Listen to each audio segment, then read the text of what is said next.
கரூர் மாவட்டம் குளித்தலையில் சுற்றுப்பயணம் மேற்கொண்ட தேமுதிக பொதுச் செயலாளர் பிரேமலதா விஜயகாந்த், பொருளாளர் சுதீஷ் ஆகியோர் மாரியம்மன் கோவிலில் சுவாமி தரிசனம் செய்தனர்.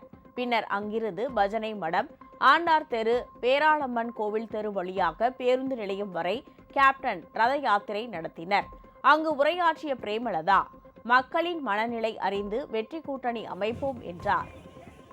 தமிழ்நாடு முழுக்க 234 தொகுதிகளுக்கும் நேரடியாக வந்து எல்லா இடத்திலும் மக்களுடைய மக்களாக எங்களோடு இணைந்த கேப்டனாகிய உங்களை தேடி வந்ததன் நோக்கம், மக்களுக்கு என்னெல்லாம் தேவைகள் இருக்கிறது, வருகின்ற தேர்தலிலே நாம் எப்படி கூட்டணி அமைக்க வேண்டும், அது மக்கள் விரும்பும் கூட்டணியாக இருக்கணும், மக்கள் போற்றும் கூட்டணியாக இருக்கணும்.